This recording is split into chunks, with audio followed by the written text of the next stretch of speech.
Halo teman-teman, kembali lagi dengan saya Bar Muji Pangestu di channel Bah Entertainment.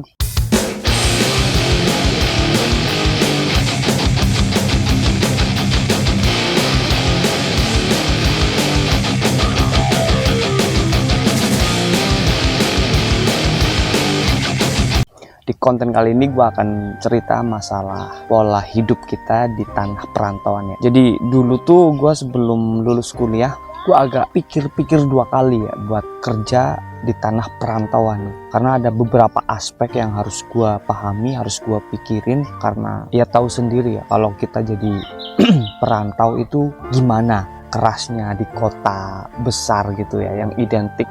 Di situ kan orang-orang pada cari fokusnya tuh cari duit, ya nggak sih? Fokus orang-orang di situ tuh cuman cari duit ya toh. Di lain itu juga kehidupannya ya lumayan mahal ya kan, dari harga makan, harga tempat tinggal, kita ngekos, kita ngontrak pasti lebih mahal, identik lebih mahal daripada yang di daerah. Waktu itu kan gue juga nggak ada kepikiran sama sekali niatan buat merantau di kota orang gitu ya. Secara gue pas waktu itu sebelum nikah gue udah kerja ya, selang dari lulus kuliah gue nggak lama lah ya nganggur, ya nggak nganggur sih, gue dagang sekitaran setahun gue dapet kerjaan. Oke dong, ibaratnya wah ijazah udah kepake nih, gue nggak ada kepikiran buat ngerantau. Gue udah fix punya planning, gue nggak usah ngerantau, tanah kelahiran gue sendiri, udah punya kerja, udah punya kerjaan netap gitu kan, ya cukup lah walaupun nggak banyak gitu. Sama sekali gue nggak ada pikiran buat ngerantau.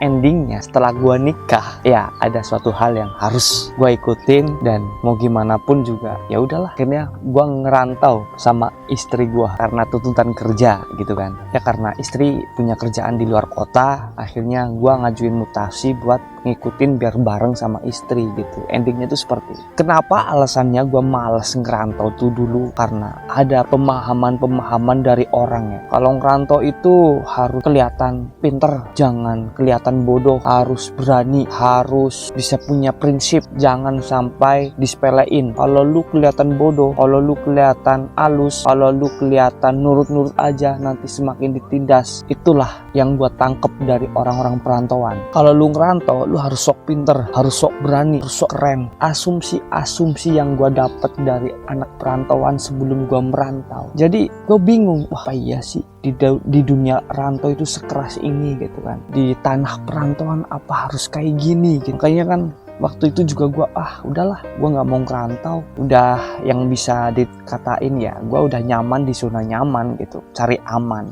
Karena gue udah kerja ya kan, udah kerja netep gitu kan, ya mau cari apa lagi, tinggal kita cari tambahan pendapatan bila kita masih ngerasa kurang gitu kan. Endingnya tapi ya gue ngerantau, gue ngejalanin di tanah perantauan. Tapi asumsi yang dulu gue terima dari orang-orang perantau yang bahwa anak ngerantau itu harus sok pintar, harus sok berani, biar apa? Biar nggak disepelein, nggak diremehin. Ya itu bullshit semuanya sih kalau menurut gue ya. Selama gue nih udah 3 tahun berantau, orang yang kepingin dihargai ya harus menghargai orang lain terlebih dahulu ya toh. Bukan kita pingin nunjukin bahwa seberapa hebatnya kita, seberapa beraninya kita ya kan, sengeyelnya kita, sekuatnya kita. Kalau toh lu kepingin dihargai sama orang lain, ya udah lu menghargain orang lain terlebih dahulu. Kalau lu nggak mau disepelein sama orang lain, ya udah lu nggak usah nyepelein orang lain. Sementara asumsi yang gua dapat sebelum gua ngerantau ya, lu harus sok-sokan, harus sok pinter, jangan banyak tanya, nanti disepelein. Asumsi yang seperti itu tuh menurut gua kurang klop. Maka dari itu gua coba nih di tanah perantauan, ya udah gua jadi diri gua sendiri gitu. Kalau gua nggak tahu ya udah gua tanya. Iya toh, gua juga lebih nyaman berperilaku tidak tahu, banyak tanya. Ibaratnya kan kalau kita merasa bodoh, kita sering belajar.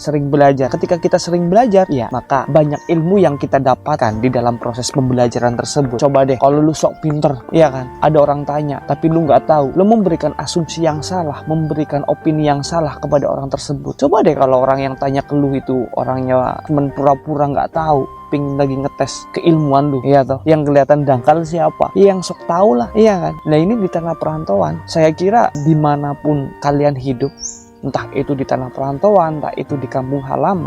Kalau lu baik, ya pasti lu ketemunya sama orang baik. Kalau lu kepingin dihargain, ya udah lu harus menghargai orang lain. Itu seperti itu. Kalau lu pingin hidupnya nyaman, ya udah lu nggak usah cari masalah sama orang lain. Gitu aja. Ya bener kan? Ilmu-ilmu semacam itu akan berlaku dimanapun kalian berada. Walaupun lu di tanah perantauan, walaupun lu di tanah kelahiran. Yang namanya ilmu apa yang kita perbuat, maka itulah yang kita dapat. Iya toh? Iya, ngasor. Namanya andap asor gitu. Lu gak usah sok-sokan, gak usah merasa paling pinter, gak usah ditunjukin. Ini filosofi orang Jawa tuh ngandap asor, merumput, ngebumi, merendah gitu. Semakin lu merasa kekurangan, semakin lu merasa tidak tahu apa-apa, semakin lu merasa nggak bisa, lu semakin banyak keinginan untuk belajar. Kalau lu semakin bertanya, tujuan lu untuk menambah ilmu, ya nggak apa-apa. Jangan malah lu nggak usah banyak tanya, nanti dibodohin orang, disepelein orang. Ya itu kan asumsi yang negatif, yang nggak baik dan nggak pantas untuk diterapkan dimanapun kalian berada. Entah itu di tanah perantauan, entah itu di tanah kampung sendiri,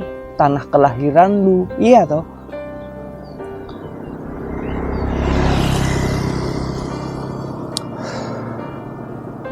Kalau menurut gue ya seperti itu. Asumsi terhadap pemikiran gue pribadi. Andap asor itu berlaku dimanapun kalian berada. Ya memang gue akui ya, kalau di tanah perantauan tuh sentimen negatifnya tuh lumayan lah. Kita pasti banyak menjumpai orang-orang yang berkarakter lebih sentimen, ya kan? Iri dengkinya tinggi. Kadang ada orang yang konyol gitu. Konyolnya apa? Benci ya benci nggak ada sebab. Iri ya iri nggak ada sebab. Yaitu namanya sentimen negatif. Pastilah ketemu sama orang-orang seperti itu. Ya, lalu bagaimana ketika kita ketemu, berhadapan sama orang-orang tersebut? Cukup diam, cukup mengalah. Nggak usah dilawan, nggak usah diladenin. Udah, kuncinya kayak gitu aja. Ketika kita ketemu sama orang yang memiliki sifat sentimen negatifnya tinggi, yang memiliki rasa sikap iri, ya toh, toksik, sikapnya nggak jelas, apalagi orang yang umurnya tuh jauh di atas kita. Ya udah, kita tinggal diem, nggak usah banyak tingkah, diem aja kita nanggepinnya. Pasti orang tersebut capek sendiri. Kalau tuh kita nanggepin dengan cara sok-sokan, biar kelihatan kita tuh lebih bisa, lebih mampu, endingnya ya lu ya sama-sama bodoh, lu ya sama-sama sentimen negatif gitu. Sikap lu nggak ada bedanya sama orang yang memiliki sentimen negatif tinggi gitu. Oh, gue nggak mau ngalah lah, gue nggak mau disepelein. Justru kalau lu ngeyel, lu semakin disepelein, lu merasa kayak gitu tuh, keegoisan lu tuh malah merendahkan diri lu sendiri gitu. Loh, ini kan tanah perantauan. Kalau gue ngalah, gue semakin ditindas. Ya nggak kayak gitu rumusnya. Itu kan asumsi kebodohan dari emosi, bukan kecerdasan. Iya toh. Kalau kita kepingin dihargai sama orang lain, ya kita harus menghargai orang lain. Ketika kita menghadapi orang yang memiliki sentimen negatif yang tinggi, lu cukup diem, ngedengerin, ya toh. Kalau toh ada yang harus dikonfirmasi, yaudah lu konfirmasi aja dengan baik-baik. Nanti mau ditanggepin secara baik-baik apa enggak, ya udah terserah haknya dia. Ya toh.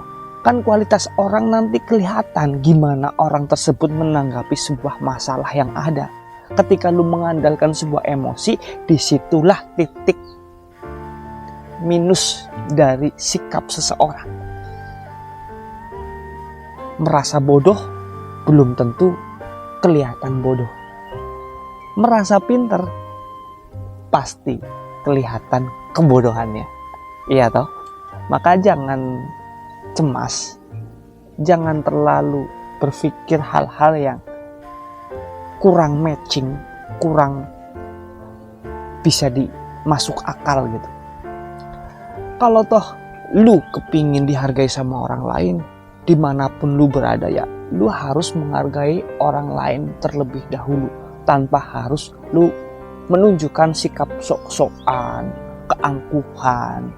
Iya toh, kalau lu menunjukkan sikap keangkuhan lu, maka nggak ada habisnya dan lu akan kelihatan dangkal ya.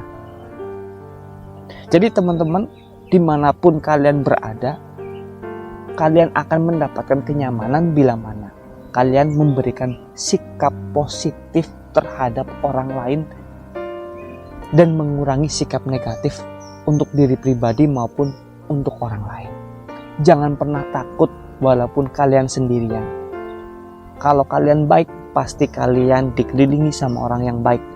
Kalau kalian berbuat positif, maka hal-hal positif yang akan mendekat pada kehidupan kalian. Tentunya dimanapun kalian berada, dimanapun kalian hidup, sifat positif, perilaku positif sangat penting, sangat diperlukan dalam kehidupan kalian untuk menjalani hidup kalian sehari-hari. Nggak usah takut, nggak usah parno, dimanapun kalian berada, tergantung sikap kalian buat orang lain. Terima kasih, mudah-mudahan apa yang gue sampaikan buat teman-teman bisa menjadi referensi baru buat teman-teman di luar sana dan bermanfaat buat kehidupan teman-teman. Pantengin terus channel Bah Entertainment, jangan lupa like, comment, and subscribe. Dengan saya Barat Muji Pangestu. Terima kasih.